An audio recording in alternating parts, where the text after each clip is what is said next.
Hello, everyone, and welcome to the 68th episode of the Exploring Antinatalism Podcast, a podcast all about the subject of antinatalism created by anti-natalists. My name is Amanda Oldphan Sukenick, formerly known as Wolf Films on YouTube, and today I'm speaking with regular faculty member of the Department of Philosophy at Adam Mickiewicz University and author of the 2021 essay, Anti-natalism and the Creation of Artificial Minds, Bartek Chomanski. Welcome to the Exploring Antinatalism Podcast, Bartek. Thank you. It's great to be here. Thank you for the invitation. Absolutely. It's great to have you. Bartek, your paper, Anti-natalism and the Creation of Artificial Minds, is truly an important work, I feel, in that it's not only an excellent and fascinating paper, but one that tackles the existence of a relatively new area of interest in the world of antinatalism, what you call anti-AI natalism, which I love as a term, by the way, or a form of antinatalism, in other words, that is against the creation of sentient machines. This is something that should be of great concern to antinatalists of both the present and the future, and you should also be quite commended by challenging those against the creation of AI with the rest of the antinatalist position. That's a really strong part of this paper, is challenging those making that argument with the rest of the argument. Extremely excited to discuss antinatalism and the creation of artificial minds with you today. I've been looking forward to doing this. Yes. However, First, a few standard questions that I ask some version of to all my guests. Who is Bartek Chomanski? Right. Yeah. Thanks. It's great to be here. Like I said, so I'm a philosopher. I got my PhD some years ago from the University of Miami. I sort of started out in philosophy, interested in philosophy of mind, and I've been doing that, or I had been doing that throughout my PhD. And as one of the topics in philosophy of mind that sort of interested me was this topic of artificial minds, or the possibility of artificial intelligence. And this sort of transformed into my interest in ethics of artificial intelligence, which is sort of the thing that I'm doing right now. This is mostly my research area. I'm interested in ethics of emerging technologies generally, but with a particular emphasis on AI. So this is what I'm doing right now. I'm based in my native Poland, doing that sort of research for a while now. Excellent. Bartek, why are you, or are you not, an antinatalist? So I wouldn't really call myself an antinatalist. And just to be clear, I don't have so devastating objection or anything like that to antinatalism. I think it's a fascinating way of thinking about the world that definitely deserves a lot of philosophical attention. But generally, I'm of the school that thinks the more humans, the better. In terms of just if we have more humans around, then there's going to be more better ideas that might make the world sort of a better place, not just for us, but for other beings as well. And I think that sort of the sort of simple or even simplistic utilitarianism could also justify this sort of thing. Though I, like I said, I have to admit, this isn't. I'm sure antinatalists have tackled these sorts of worries about their position, and I'm not offering it as a sort of knockdown objection to the view. I think it's one that everyone has to wrestle with. One way or the other. Yeah, actually, more than fair. Yeah, thank you for that. How did you originally get interested in writing about the subject of antinatalism, especially within this context? So I found out about antinatalism just generally through, I was looking for topics to discuss for a class in applied ethics I was teaching, and I came across this blog post by Irish philosopher and legal theorist John Danaher. And it was there where he was one of the posts he made was about is it better not to have been, and I got fascinated by this topic, and I thought it definitely would be great to discuss with students, and then it sort of laid dormant for a while until I started thinking more seriously about creating artificial minds. And I knew that sooner or later, these anti-natalist considerations would have to be tackled more in a sort of serious manner by anyone who thinks about, creating artificial minds as well, because some of the considerations obviously apply to both these things. So once I started reading people like Metzinger, Becker, and John Basil, this is when I sort of realized that, oh yeah, there's a very nice sort of way of thinking about both anti-natalism and creating artificial minds that could be fused together, and maybe something productive could be said about these two topics. I would love it if you could tell me a little bit about what your other areas of research are. I know this is your main focus right now, the creation of artificial minds, but do you have other pet subjects? Yeah, for sure. So like I mentioned, I started out doing philosophy, thinking about philosophy of mind. So I did some research on that, but now mainly, I'm thinking about issues in ethics of technology, including ethics of AI. So there's this more speculative part of my research, which talks about like these very futuristic things, like sentient AIs and all that stuff. So that's one sort of strand of research I'm doing, but I'm also interested in a more sort of in topics of more contemporary relevance, like ethics of social media and algorithms and those sorts of stuff. So a different sort of AI, but also that has some form of ethical significance. So these are generally the two broad topics I'm interested in. Okay, excellent. Bartek, outside of Wikipedia, the word antinatalism is still not included in or defined by any dictionary in the world in any language. I have twice now campaigned to have the word added into the Oxford English Dictionary, to no avail, no luck. And in addition to this, even the Wikipedia definition keeps changing. So how do you feel that antinatalism should be defined? Yeah, that's a good question. So I think maybe something along the lines of, anti-natalism would be the belief that there is something morally problematic about procreation and bringing new human beings into existence, and maybe even more specifically that these new human beings that are being created are somehow wronged by being brought into existence. So I think those, to me at least, would be the main features of anti-natalism that distinguish it from other positions. No, excellent. Do you at all feel that a definition of anti-natalism should acknowledge the rest of sentient life, and including, AI, the possibility of new machine consciousness? Do you think it should at all bring that up in its definition? Yeah, I think that's a great question. Yeah, I think it would be useful to add that as well, right? Because like these concerns about suffering and so on, they certainly don't end with human beings, but definitely expand beyond our species. So yeah, for sure, I think that would be a useful addition, definitely. Excellent. I definitely do too. I think as much life as it can cover within its definition, the more solid it is. Yeah. All right. Thank you for your thoughts on that. How do you feel antinatalism intersects, if at all, with other social and ethical issues such as atheism, the right to die, and veganism? Yeah, great. So I think at least for veganism and the right to die, I think there are ways to reach these positions without taking on board the sort of more controversial aspects of antinatalism. So insofar as that's concerned, I think you can be a vegan but also not an antinatalist, which I guess I fall into that category.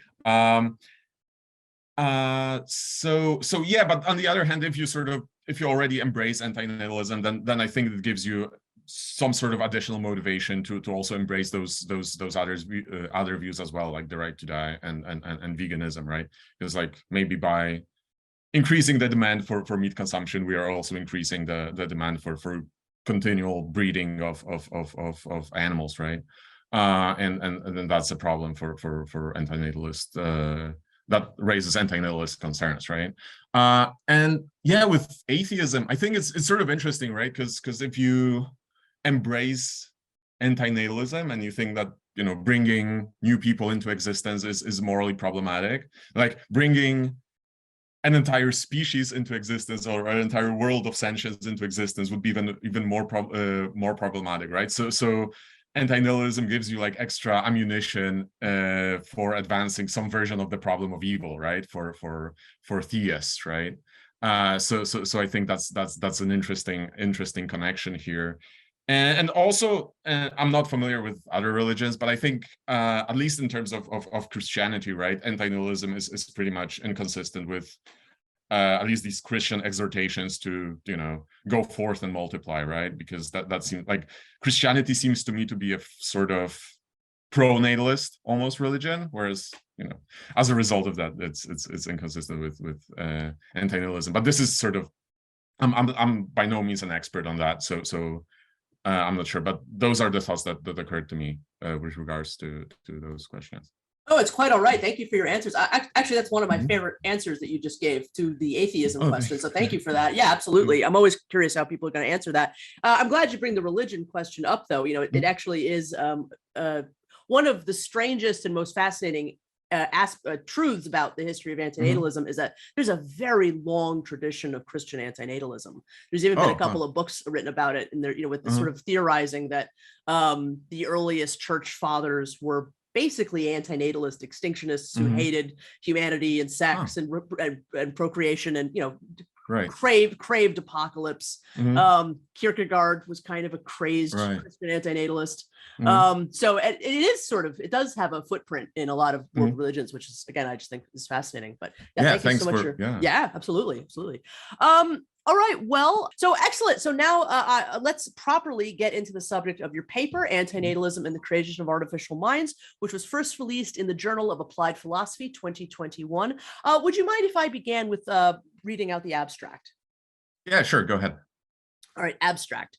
Must opponents of creating conscious artificial agents embrace anti-natalism? Must anti-natalists be against the creation of conscious artificial agents? This article examines 3 attempts to argue against the creation of potentially conscious artificial intelligence, AI, in the context of these questions. The examination reveals that the argumentative strategy each author pursues commits them to the antinatalist position with respect to procreation. That is to say, each author's argument, if applied consistently, should lead them to embrace the conclusion that procreation is, at best, morally problematic. However, the article also argues that anti-natalists can find the production of some possible artificial conscious AI permissible. Thus, the creation of potentially conscious AI could be acceptable by both friends and foes of anti-natalism. Excellent. First off, please tell me more about the idea of how this paper first came about. I know you went into this a little bit, but what really led to you sitting down and writing this? Yeah, so I remember, I don't know how exactly, but I remember coming across this article by Beckers, which was titled "An Argument Against Artificial Intelligence," which, just by title, I thought it was, a fascinating topic. So I wanted to look into that. And in the article, the author makes this point that it's that we shouldn't be building potentially conscious artificial intelligence, but at the same time, he's also explicitly sort of disavowing anti-natalism, right? So he wants to drive this wedge between being against the creation of AI that could potentially be conscious and being an anti-natalist. And I started thinking about it and trying to see whether this is a position that is tenable. And I found some more readings by people like Metzinger and Basil that were also making sort of similar points, at least with respect to whether we should be building conscious or potentially conscious artificial intelligence. So so that's how I decided that maybe I could have some useful contribution to this debate. And you absolutely did. Excellent. As somebody who has not ever really made a proper study on where humanity really is with the creation of sentient machines, I was wondering if you could tell me your thoughts on how likely you believe the creation of sentient AI really is. I mean, how far away are we from actually achieving something like that? Yeah, that's a great question, and I don't consider myself an expert at all in AI, either on the engineering side or the philosophical side. I've left sort of my philosophy of mind days behind me, I think. But yeah, I think just from a sort of an amateur position that I think I occupy with respect to those questions.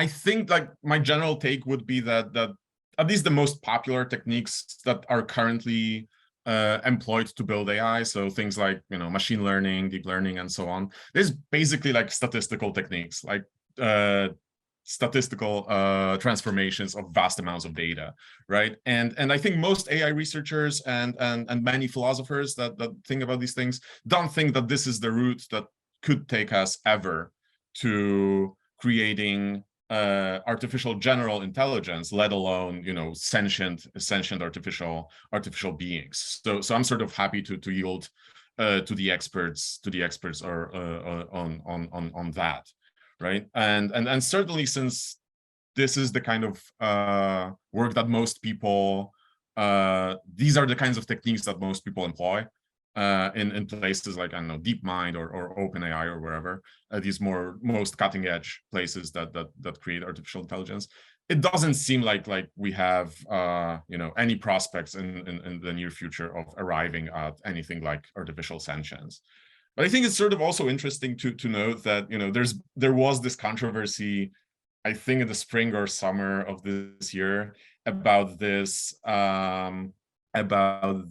engineer at Google who came public with this warning that one of their language models, and they haven't been released to the public, but he said that, oh, this language model is actually sentient, and he said that on the basis of some conversations with that. And I think this created a lot of controversy, and I think he even succeeded in getting a lawyer for that program. But I think most people, both in philosophy and in AI, sort of rolled their eyes at these assertions. They sort of reiterated that it's very unlikely that this sort of technique could ever give us sentience or anything like that. So it seems to me that we are still we're still far away from achieving anything like artificial sentience. Yeah, so I think there's maybe other more biologically inspired ways of trying to build artificial minds or artificial brains that could get us there quicker. But I'm not sure, again, how advanced the science is on this. I know there's been some attempts to build artificial brains in a lab, that some people have been doing, and philosophers have also talked about it a little bit, but I'm not sure how advanced that is. So, Well, you'll have to pardon me that I'm really happy to hear that. It's really, really good news. Still, extremely important to talk about regardless. Yeah. It's all a possibility. And I did hear about that incident. Was it last summer or so? So it's interesting. I know towards the beginning of your paper, you do say that you wish to focus on human life in your discussion of anti-AI natalism. However, as I'm sure you know, there are forms of anti-natalism, including Benatarianism, and most specifically what's called EFILism, which is another form of anti-natalism, that do include a great concern for the existence and extinction of all sentient life, like animals and what have you. And I was curious if you might share any thoughts you may have on how you believe animals might be affected by the existence of machine intelligence. Is the effects that it might have on them also reason to not create anti-AI natalism? Because one of the things that I've heard is that, and this could be false, but one of the things that I hear bring up is that the creation of sentient machines would contribute a lot to sort of negating nature. I mean, it would go a long way to sort of make nature obsolete. What do you think about that?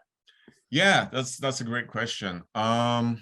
Yeah, so I was thinking about it from maybe the other perspective, and I'm not sure if it ultimately if it would be morally better, but I was thinking maybe creating these artificial minds would enable researchers to do certain kinds of research on those artificial minds rather than on, say, some sort of lab animals, right?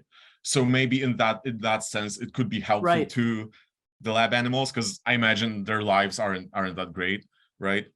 So maybe that could be one consideration in favor maybe of creating those artificial minds. But on the other hand, it could just be, it could be a wash, right? It could be just we would be less abusive towards lab animals, but at the same time more abusive towards towards artificial minds. So yeah. So I'm not. Yeah. So I don't have much more to say about that. I haven't thought about it too much to have anything more to say.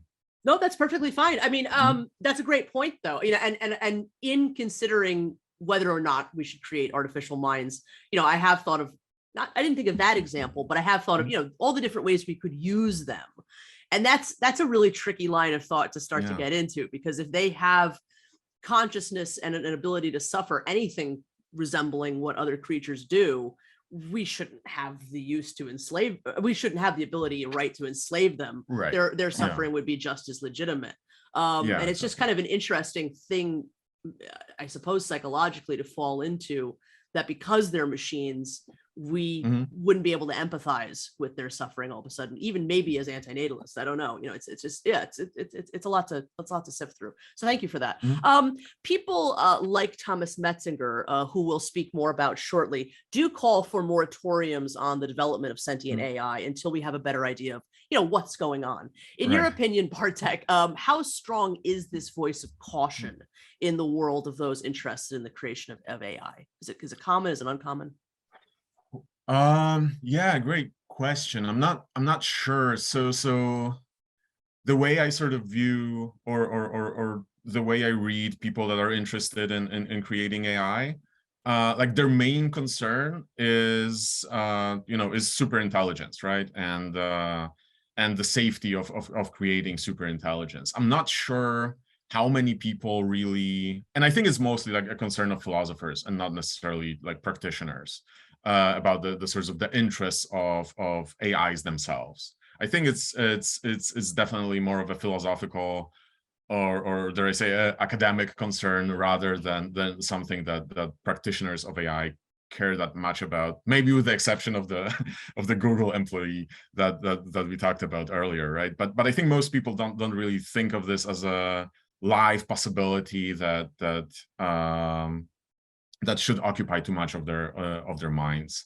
I think the concern with super intelligent AI is much more prevalent and much more weighty, at least to those practitioners of AI and people around that space that I happen to read. Okay, fascinating. It's kind of unfortunate. You see, I mean, but I do make this point later on. It is also been very much the concern of our science fictions. This is a story that humanity has told each other for a long time now, with so many examples. So it's interesting who in the development of these ideas or these creatures isn't concerned with ethics and who is. So you seem to have coined a new term, as we said before, anti-AI natalism, and you make an important distinction that this refers not only to the risk of harms that could befall humans if sentient AI were to exist, but the risk to the sentient AIs themselves. Can you talk a little bit about this important distinction? Right. So the term anti-AI natalism, I think it was suggested to me by my then supervisor Anthony Skelton. So full acknowledgement to him on that. So I think so this sort of follows from our discussion earlier, right? That it seems to me that a lot of people care more about these risks to humanity that could arise as a result of building certain types of AI that maybe we would be unable to control, right? Whether it's sort of super intelligent AI that could just basically take over the world and turn us all into paper clips or something like that, or whether it's just AI that's able to substitute for any sort of human labor, right? And make it impossible for us to earn our living, right? So there's a lot of concern, and I think justified, about those sorts of things. But I think it's also important to take the view or the perspective of the potentially conscious sentient AI, and philosophers. Some philosophers do worry about those things. And I think this is important, maybe less important than the potential and extinction as a result of super intelligence. But I think it's still important to reflect on those issues that treat the AI as a potential moral patient. There are issues about our responsibility towards our creations, right? That obviously anti-natalism addresses, but I think, and like you said, it's also a topic addressed in a lot of fiction, right? Starting with Frankenstein or probably earlier as well. Yeah. So I think both these topics deserve philosophical consideration. Your paper offers an excellent comparative analysis of what views both opponents of AI and anti-natalists themselves should or should not hold when confronted with the existence of sentient machines. 3 explicitly anti-AI natalist arguments that have been proposed by Thomas Metzinger, John Basil, and Sander Beckers. Yeah. And you also touch on another position written by Michael Lashat. And you speak at length about each. To quote, I argue that recent attempts to defend anti-AI natalism entail anti-natalist conclusions, while at least some anti-natalist viewpoints are compatible with at least some denials of anti-AI natalism. Would you mind summarizing a bit each of these positions that you covered? Yeah, so with respect to Lashat, I think sort of just I think his paper is sort of concerned with other things, and he sort of just asserts that maybe we shouldn't build conscious machines, but that doesn't mean in any way that procreation is unjustified or morally problematic. I think he's probably the first person, at least that I know of, that even mentioned these sorts of concerns in a philosophical setting. And I focus more on these more recent stuff by as you said, Metzinger, Basil, and Beckers. So so I think Beckers's view is one that is just explicitly against, as I mentioned, against the creation of artificial sentience, but also against anti-natalism, right? And he says, look, there might be a relevant moral difference between these two attempts to limit suffering, right? Because he says, look, if we persist in attempting to build conscious artificially intelligent machines, they could potentially suffer greatly, right? And that gives us reason to avoid this. And he says, look, there's a way to avoid this with absolute certainty, right? If all of humanity doesn't attempt to create AI, then we will avoid creating potentially sentient, potentially suffering AI. And he says, on the other hand, there's no way to certainly avoid human suffering without at the same time wiping out all of humanity, right? Without human extinction. There's always some possibility that humans will suffer. And that for him is the relevant distinction, right? Between limiting AI suffering and limiting human suffering. And this concern about suffering is also obviously present in both Metzinger and Basil. And they point to primarily to these uncertainties about the world or even about morality that we might have with respect to these sentient machines, right? The idea is something like, look, when we build these artificially intelligent, artificially sentient minds, right? It might be that they're suffering, but we're unable to recognize their suffering because they're different enough from us that we don't have this capacity. So there might arise this sort of unmitigated and maybe impossible to mitigate artificial suffering, and that gives us reason to a very strong reason to avoid building potentially conscious AI. So I think both of them are making this sort of argument. They're, I think, slightly different in their remedies to what we should do, because Basil just says, well, that gives us a sort of defeasible obligation not to build AI, and Metzinger, as you mentioned, wants this moratorium, right, on any such research.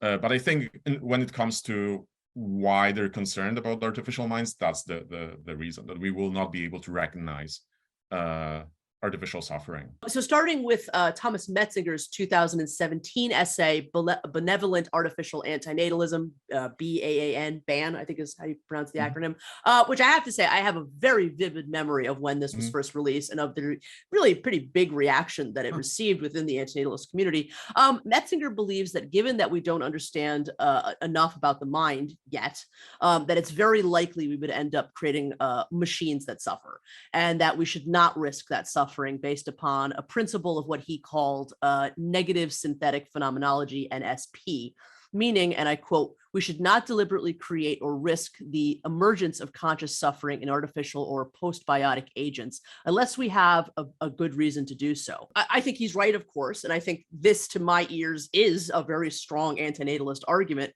in that I think he's saying, I think what he's saying is that, we should not create need for no need, which is something that anti-natalists do explicitly say. Do you believe that there are conceivable situations in which there would be a need to create that need through the creation of sentient AI? Are there justifiable reasons? Yeah, great. So I think in terms of conceivability, then sure, yeah, there probably are some far-fetched conceivable scenarios where that would be justifiable, right? So imagine one very far-fetched scenario, right? Imagine some aliens show up one day and say, look, unless you build sentient robots in the next 10 years, we will torture every human being for the next 20 years or something like that, right? These are the sorts of, like, of course, this is, like I said, far-fetched, but sort of more to the point. I think if it were the case that we could prevent something that, I don't know, Robert Nozick called, a moral catastrophe, right? Then it would be permissible to create sentient AI, and even to risk their suffering, right? And exactly how you specify what sort of moral catastrophe would justify it, I don't know, and how much risk there would be in AI suffering that could be overcome by this moral catastrophe. It's also, I'm not sure, but I think at least, yeah, conceivably there are scenarios where doing something like that could be justifiable. Yeah, excellent. I also think that might be the case, and we'll get into an example of that later on. You also make the point that he does not mention NNP, which is negative synthetic phenomenology, which you say would imply anti-natalism. Would you mind explaining more about what NNP is and how you feel that it is maybe even a stronger anti-natalist position, or leads to a stronger anti-natalist position than NSP? Yeah, so NNP, so I call that the sort of principle of negative natural phenomenology, and that would be the sort of a paraphrase of Metzinger's NSP, just substituting suffering and artificial or postbiotic agents in his version to natural agents or naturally existing or naturally occurring beings in the NNP version, right? So I think if you believe that, right, that we should not deliberately create or even risk the emergence of conscious suffering in natural beings, that's one way to sort of get to an anti-natalist conclusion, right? Because you might think, given what we know about the world, there is a risk that human beings that are being created will face the risk of suffering, right? Maybe even greater suffering than previous generations have faced. So I think unless there is some relevant difference here, NSP does lead to what I call an NP. Okay, excellent. Yeah, that sounds about right. Metzinger seems to make this distinction due to something called epistemic indeterminacy, which is a term I wonder if you wouldn't mind explaining in a moment. But he goes on to explain that because we know nothing about the mental states that we would be creating, that it's too great a risk to play with those unknowns and that suffering. And he goes further by saying that early design phases of machine AI could produce beings that might be more similar to disabled human infants, which is not something I had ever thought of before. It's right. Absolutely fascinating concept. This idea that it would be a very long road to super intelligence, which is another thing that he does talk about, and that really disabled intelligences might be the growing pains of achieving that super intelligence. Again, absolutely fascinating concept. Do you think, in a weird way, that would create a new form of like AI eugenics almost, where we might be eliminating or quote unquote killing or otherwise not allowing to exist imperfect machine intelligence is as a kind of genetic AI engineering, Right. genetic in quotes, but yeah. Yeah. Right. Yeah. I think, that's a very interesting point. And I also like this thought experiment he has, or analogy he has with, genetically engineering disabled human infants. That seems like really bad. And it seems analogous to potentially creating these first conscious AIs. Yeah. So I think that's a great point you're raising. So I think like one way to maybe sort of defend Metzinger or try to defend him from this charge of maybe flirting with some form of eugenic thinking is that I think, and again, I'm a sort of a dilettante on that, but it seems to me that the sort of the really objectionable forms of eugenics from the past, they sort of justified certain restrictions on procreation by some sort of like a social good, right?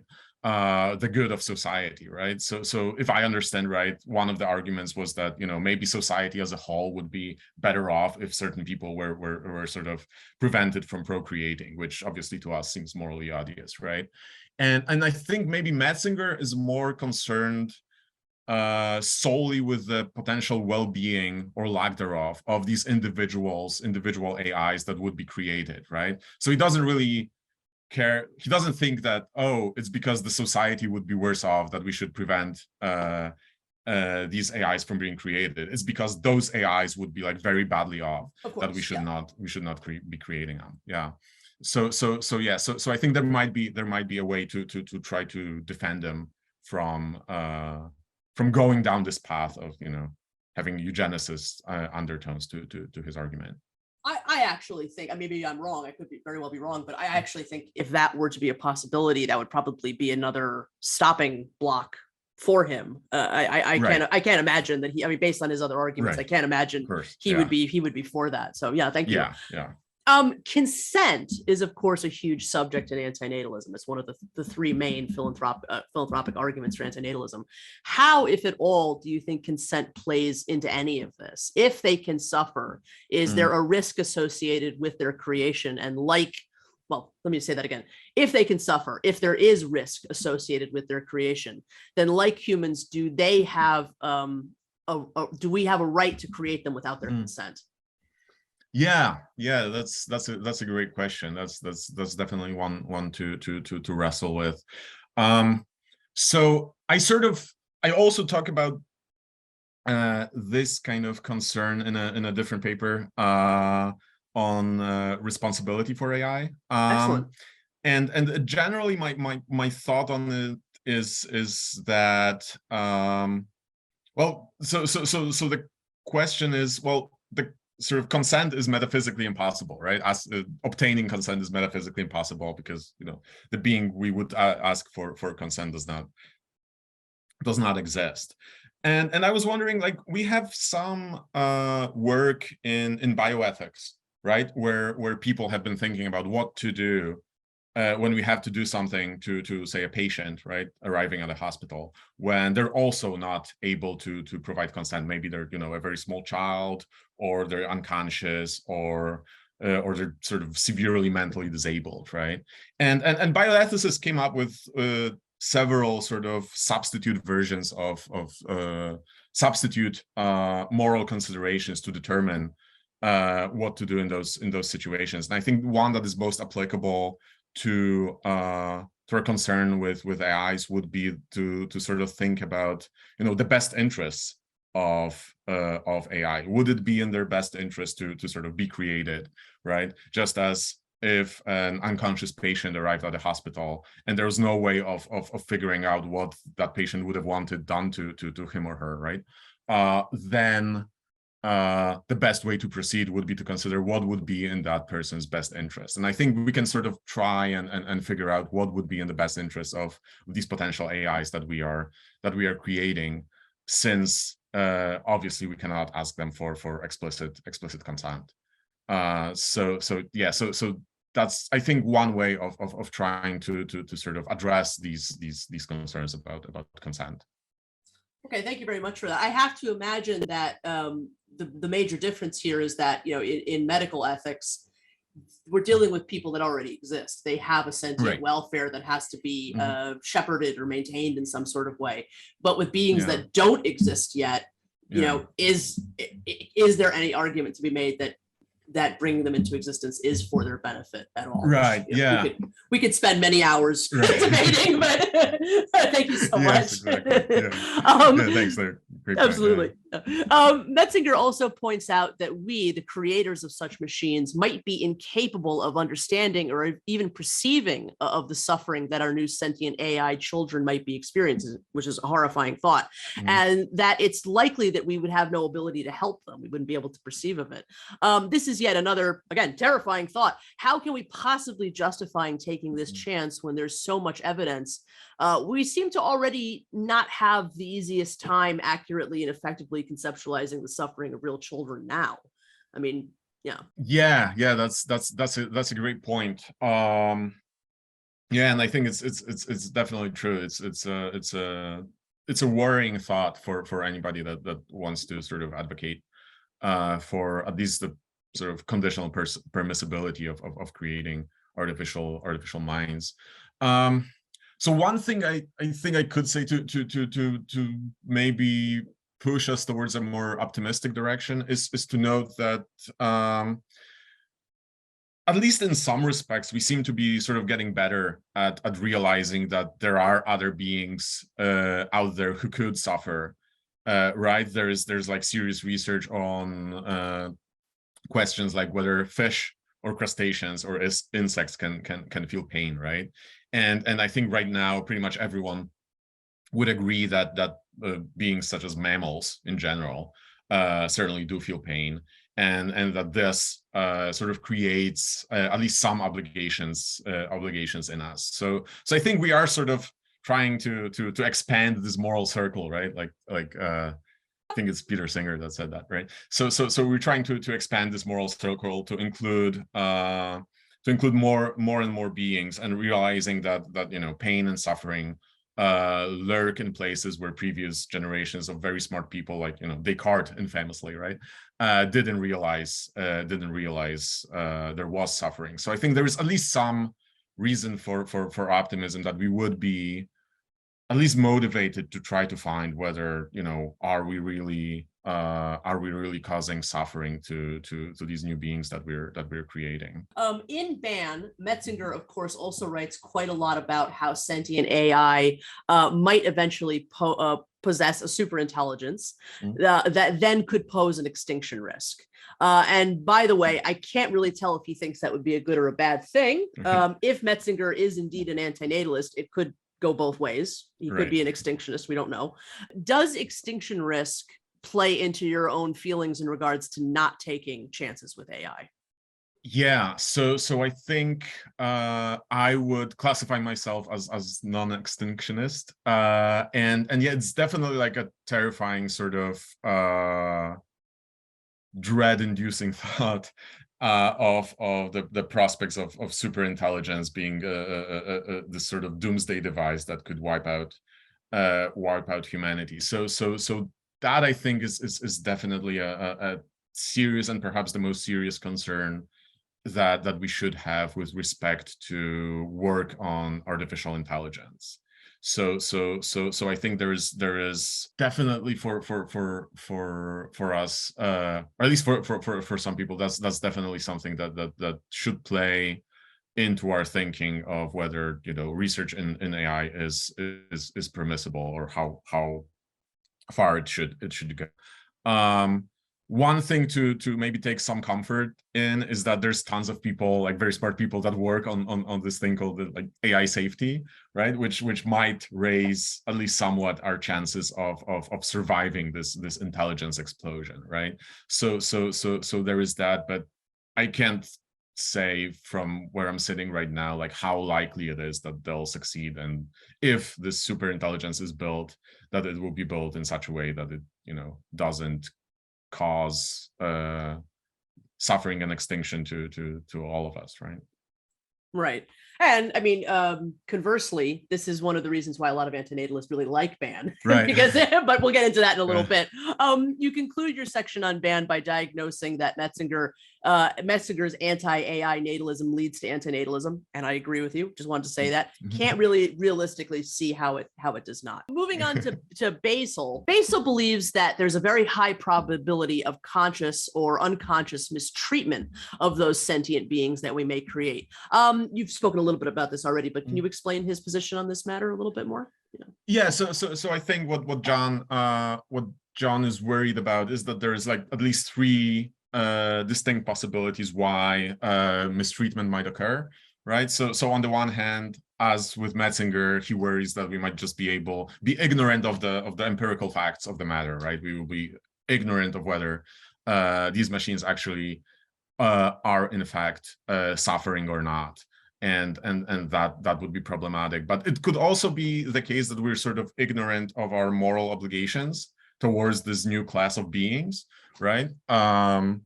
It could be unclear to us like what morality demands vis-a-vis those conscious minds. Like it's sort of easy to say, oh, avoid suffering, right?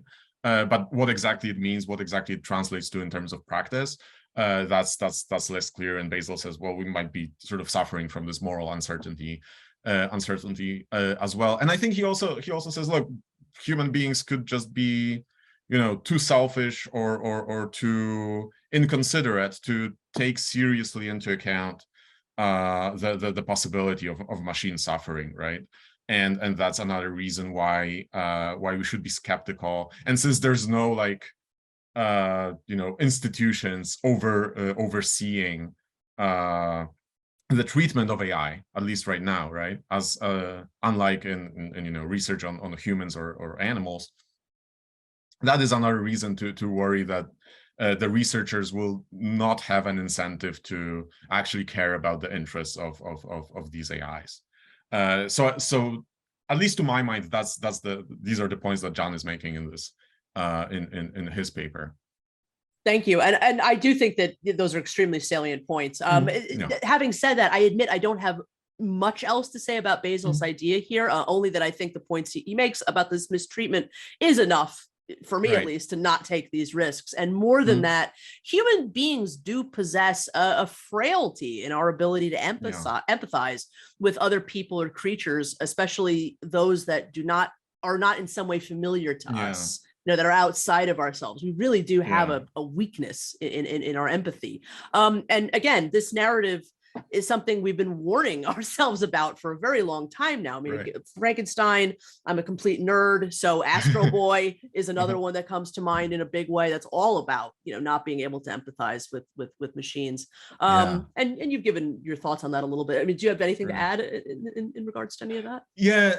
No, I think those are excellent points. I think that so there's, I think, this psychologist Paul Bloom who sort of is on a crusade against making empathy like the sort of the underlying basis of morality, right?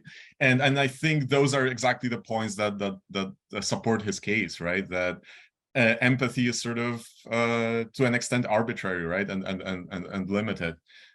So that might make it problematic to make it the basis of morals, of ethics. Although again, there are extremely smart people on the other side of this issue. Sure. So I worked when I was doing my PhD. I worked a little bit with this philosopher Michael Sloat, and he's one of the main sort of figures in basing in this movement to base morality on empathy. So there are difficult questions for I imagine both sides. But yeah, I think that those things you mentioned are good reasons to be skeptical. Yeah, but it's certainly very complicated for sure, and then definitely good arguments on both sides for sure. Yeah. Moving on to Beckers. Beckers Mhm. rejects antinatalism because he rejects human extinction. Quote, Beckers proposes the following line of reasoning, purporting to show that there is a relevant difference between opposing natural human procreation and opposing creation. I don't know that I particularly buy that. I don't think he makes a strong enough argument to support it. I mean, what are your thoughts on Becker's position there? Yeah, so I think I agree. I agree with that. So he says, look, there is this relevant distinction, right? Because we can eliminate the possibility of AI suffering without causing human extinction, but we can't eliminate the possibility of human suffering without causing human extinction. And he says that this can be achieved, this eliminating the possibility of AI suffering can be achieved if we just sort of collectively decide that we won't attempt to build AI at all, right? As humanity decides in some manner that no more AI research will be carried out.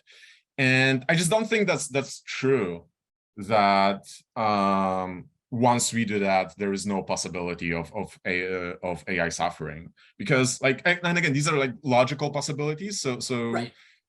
It's not like, I think it's likely or whatever, but he sort of speaks in terms of logical possibilities and certainties and so on, right? So I think it's apt to respond in this way. And I think there are, some logical possibilities that, or maybe also technological possibilities that AI is suffering right now. Like maybe, our Siris and Alexas and so on are sentient and we just don't know, and they suffer constantly because they're essentially enslaved by us, right? Like it's a logical possibility, right? And if that's right, then even if we decide not to build any more AI ever, right, we are still contributing and causing AI suffering right now, right? So I just think there is the sort of the relevant difference that Beckers postulates. I don't think it works.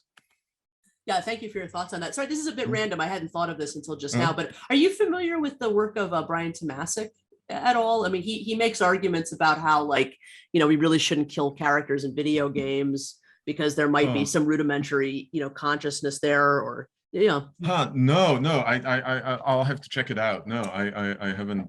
I'll send you some links. Come across it. Yeah, please. Fascinating work. It really looks is fascinating. Yeah. No. All right. Thank you.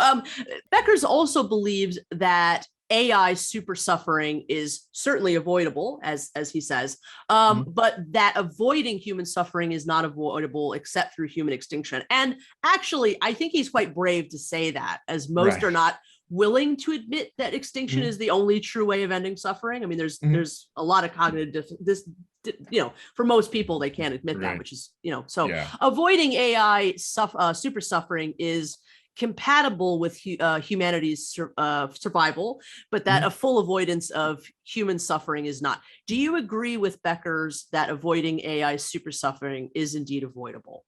So yeah, again, it depends on what kind of possibility we're talking about. But if we talk about just logical possibilities, then I think, for the reason I mentioned about there being it being logically possible that our current AI systems are actually suffering. I think that that this is wrong, right? That avoiding AI super suffering is not avoidable in the sense that he wants. Just in virtue of these sorts of possibilities. I think I absolutely agree with that. Yeah. You make an interesting claim on page 12, essentially about antinatalist activism, that I found really interesting, although I'm not entirely sure if I'm understanding it totally correctly. I quote, "To elaborate, there are many ways of implementing Becker's undesirable strategies, only some of which appear morally repugnant, while others do not. For instance, if anti-natalist went on a preaching tour around the world, persuading and it's next month, by the way, no, I'm joking, persuading everybody of the truth of their doctrine, and got them to follow its recommendations, or for at least some other reason, maybe environmental related, everybody voluntarily decided to not procreate, a Becker's unacceptable strategy would seem to be morally palatable." Can you speak a little bit more about this? Yeah, so what I call in the paper the Becker's unacceptable strategy is basically the strategy to eliminate human suffering that does lead to human extinction, right? So in this sense, I think there are, we can imagine various scenarios where human extinction occurs. Some could be super horrific that involve, years of torture by, some aliens, or just living, in a nuclear wasteland, or something like that, and slowly dying of radiation poisoning or something. But there are ways that we can imagine this that aren't that bad, right? Don't want to commit to saying that they're, good or something like that. I don't think I've made that case in the paper, but the sorts of scenario, the scenario that I described, where people sort of voluntarily agree, right, to stop procreating because they're convinced of the truth of anti-natalism or something like that. These don't seem to be as bad. These don't seem to be these sorts of as morally tragic as other kinds of human annihilation, right? So again, I guess on reflection, I'm not sure how exactly I want to assess or evaluate this scenario that you quoted. But I think it could be among the least bad versions, or least bad scenarios for human extinction. And I'm not sure I have made any case to say more than that either way. No, that makes perfect sense though. If anti-natalists can win by argumentation alone, that's certainly better than through coercive methods of some sort. Yeah. So that makes perfect sense. Okay, thank you. Aside from your analysis of the views expressed by Metzinger, Beckers, and Basil, why do you believe or not that anti-AI natalism is true? Then so too is anti-natalism. Is this also your personal view? Do you also extend to both on some level? I know, Yeah, I think so. At least given the concerns that these philosophers you mentioned raise, right? As long as we talk about some factual uncertainty about the future, or about some matter of empirical fact, we are uncertain about the future of the world, just as we are uncertain about the potential mental states of artificial beings, right? So there's uncertainty sort of on both sides, and both sorts of this uncertainty, at least to some extent, concern the possibility of suffering, right? If we don't know whether the world will become an absolute hellhole in the next, I don't know, 10, 15 or 50 years, right? Then that means that we are not certain whether our own procreation, right, will lead to suffering, right? In the same or analogously, right, if we are uncertain about whether machine mental states are such that they are suffering, right?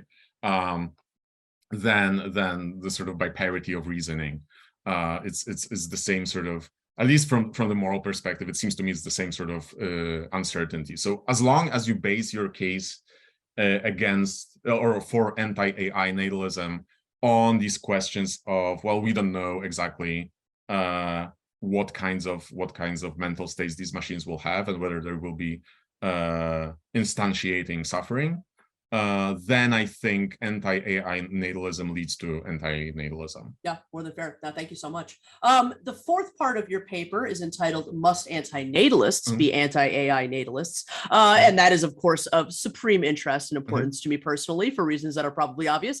Though there may be some surprises here for everybody listening, so we'll get to that in a second. Let me start out by stating my personal view that yes, of course, I think anti-natalists should be anti-AI natalists. Frankenstein is Frankenstein, and Frankenstein is always better never to have been, no matter what Frankenstein is built out of. However, there may be one or two small caveats to this that I would regrettably accept if I had to. And we'll get to both of those in just a short bit. First, though, I want to comment on the idea you bring up of control conjecture, the idea that we would have perfect control over these experiments. And so there's really nothing to worry about that we can take these risks. After all, this doesn't sound any different to my ears, at least, than the control parents believe that they have to control their biological experiments and yet do not. Right. This is pure hubris in my eyes. We always think that we have this type of control when the effects of the beings we create do not actually matter as much as the benefits that we derive from their creation. And maybe I'm wrong, but what do you think about this? Yeah, no, I think you're certainly right to raise this concern, and yeah, so this sort of control conjecture is like a super idealization, right? Maybe in some like fairly ideal world of at least epistemically, right? Maybe in that sort of world we could have this, or AI researchers could have this much control over their creations. To what extent that that could translate to the real world, I have no clue. I think it's rather unlikely. But I thought, given that there are some philosophers that write about these things and sort of seem sympathetic to this control conjecture, I thought it was worth exploring a little bit what it would mean for anti-natalism. Oh, absolutely. And yeah, and anti-AI natalism. But I'm not sure how likely it is, and I don't want to say that these other philosophers. So who I have in mind here is Eric Schwitzgebel and Mara Garza. They wrote these two papers on AI rights, and they sort of in passing mentioned this control conjecture, what I call control conjecture. So I don't want to say that they're committed to this being like a realistic possibility or anything like that. It's just something that maybe is worth thinking about, or maybe is worth even trying to approximate as much as possible before we actually decide to build these beings. Absolutely. Extremely important concept to play with at the very least. It's hard for me to think of machines as not glitching, not things that you just don't have control over. It seems to be the nature of technology to a large extent. If given that control conjecture were actually to be a meaningful safety net, say that you say that Benatar might say beings of that sort, while not themselves benefiting from coming into existence, would be morally permissible to create because their existence would benefit others.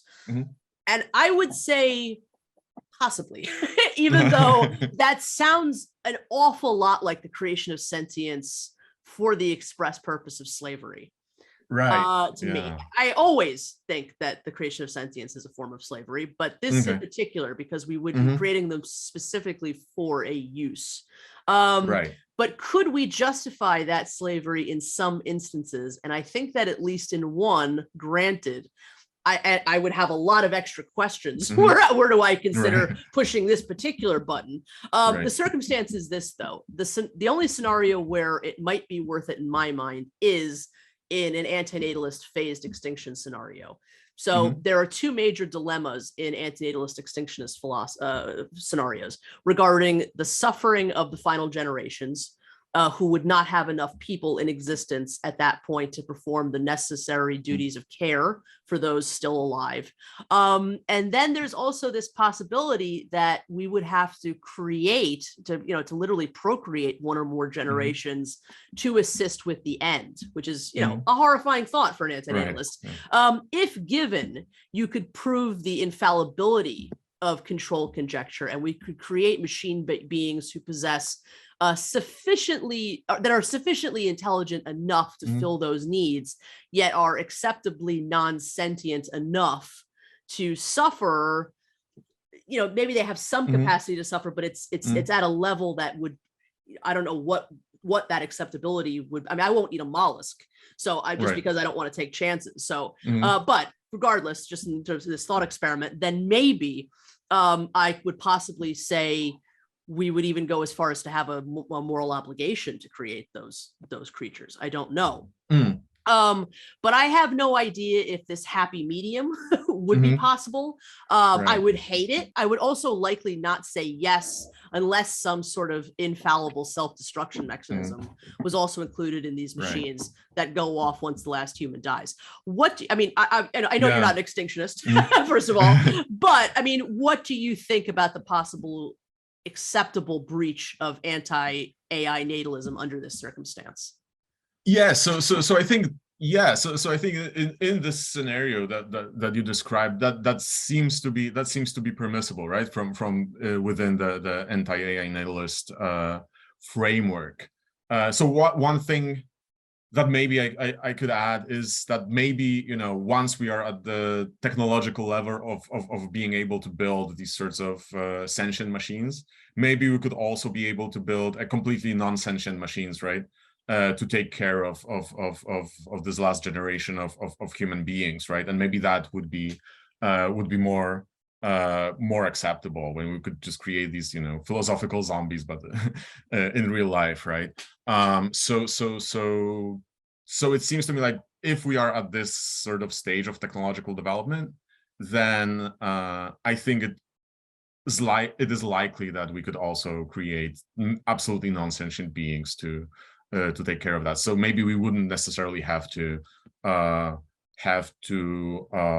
know, violate anti-AI natalist position to get there. Okay, yeah, that's a great answer. Thank you so much. Yeah, maybe we could just create, you know, non-feeling mechanisms that are of sufficient quality and advanced, you know, ability that it wouldn't necessarily have to be something that feels at that point, but that could could fill our needs. All right, yeah, thank you. I should also note that there are an admittedly small subgroup within antinatalism who, since the writing of Metzinger's paper, do identify as ban antinatalists. In other words, they are for the creation of sentient AI, because if that AI achieves superintelligence, it would in effect become the super philosopher mentioned by Metzinger, who would press the red button and destroy Earth, and if not the entire universe. In other words, they think we should aim to create that superintelligence because it would be a path towards sentient extinction. Any thoughts on this?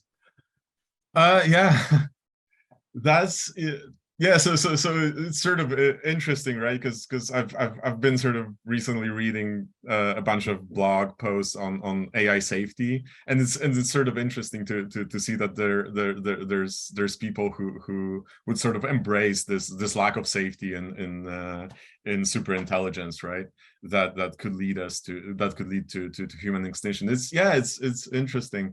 I don't have that much more to offer on that. I haven't thought about it, you know, enough to do so. I was just thinking, like, maybe if we have this sort of super philosopher, right? Super AI philosopher, maybe that would be one route to this sort of peaceful extinction of human beings that I mentioned earlier, right? Maybe that would be what's needed to persuade everyone on Earth to actually, you know, to accept anti-natalism and not to procreate, right? So maybe it wouldn't necessarily have to be like a red button that would cause, you know, Earth to go bang, but rather just a more peaceful, consensual way of becoming, you know, of endorsing or leading anti-natalism to its you know, conclusion, right?